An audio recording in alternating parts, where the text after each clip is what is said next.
the 100-decker bus. We have double-decker buses like that in London. I don't know that you have any in Burnie. It was Tuesday morning, and as usual, the bus driver finished his cup of tea at 5:57. Can you see the clock? Can you see the clock? Oh, that's me. Where's the clock? There's the clock. As usual, he put on his jacket at 5:58. And as usual, he clambered onto his double-decker bus at 5:59. And exactly 6 o'clock, he drove out of the bus station to start his bus run. Just like every day, the man with the huge red tie got on at the roundabout.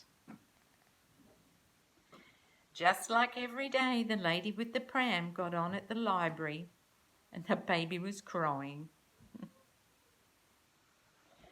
And just like every day, the noisy children got on at Clover Drive. The driver sighed. He was bored with every day being the same. If only we were in that hot air balloon, he thought. We could go, float up away, anywhere we wanted to go. Then he noticed a little road that he had never seen before, and he said, I wonder where that goes. I know your mummy takes some adventures sometimes in the car. Now we're going on the bus. The bus driver turned down the little road. This was not his usual route. It was exciting. Before long, the bus was heading out of the city and into the countryside. Excuse me, said a man in the red tie. Where are we going? I don't know, replied the driver cheerfully. Anywhere.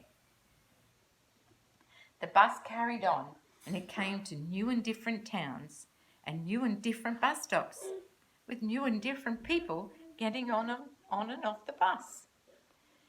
Before long, the bus was full of happy people with no idea where they were going, out into the country. Whoa. After a whole day, they reached the sea. End of the road, said the driver sadly. We can't stop now, said the lady with the pram. Let's take the ferry. And so they did. Oh, look at the surf, a bit rough on that bay. Ooh. Where are you going? Asked the sailors on the ferry. Anywhere, said the driver. We're on an adventure. Oh, can we come too? Said the sailors. We'd love to, said the driver, but we're full. So the sailors had a long think, and overnight they began to drill and bang.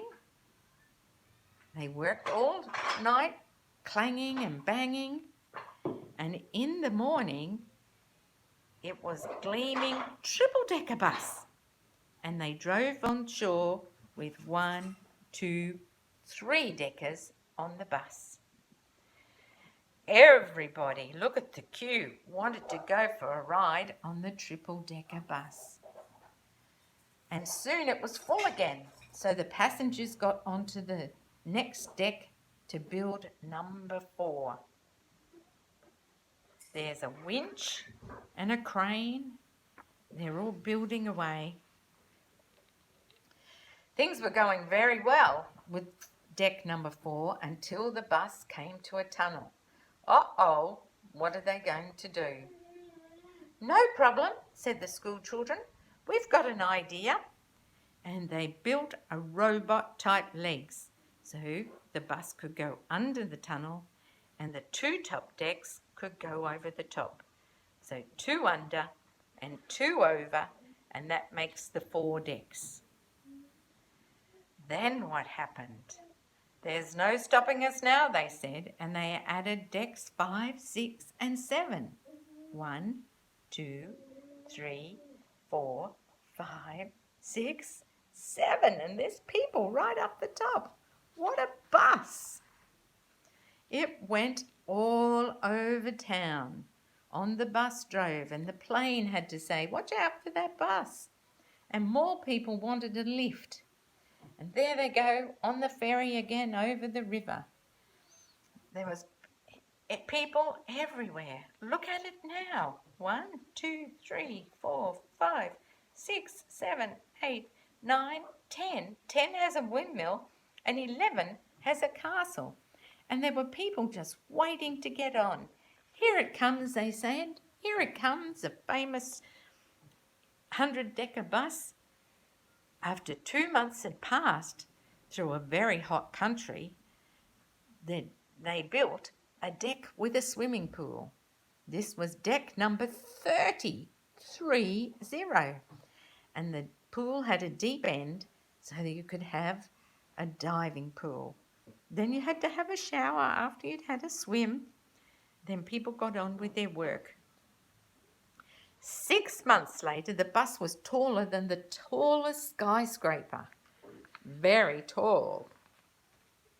And after a year, that's one birthday to the next birthday, they had set off the bus with 100 decks, and the passengers had a huge party and partied all night long. Look, right up the top, they had a jumping castle and a bubble blower and cooks cooking and donuts. Wow, what a party they had.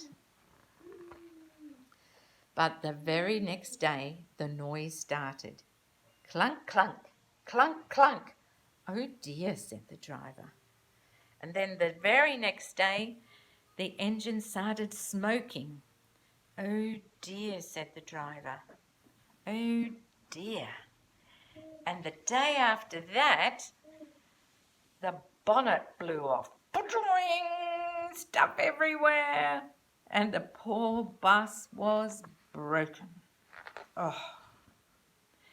Everyone got off and looked at each other. "Where are we going to go now?" "What's that noise?" "I can't hear anything. I thought I heard a voice." "Is it someone up there?" And they looked up. Because there's 100 decks. They have to look a long way up. They looked up. And they looked up. And what was at the very top? It was the man in the hot air balloon. "Would you like a lift?" shouted the man in the balloon. And all the people on the 100-deck bus said, "Yes, please, we would like a lift." And because this was an adventure, they all could float up with the hot air balloon and fly away. Whoa, helicopters, parachutists,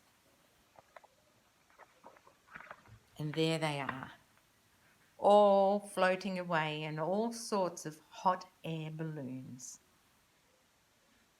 So that's the story of the 100-deck bus.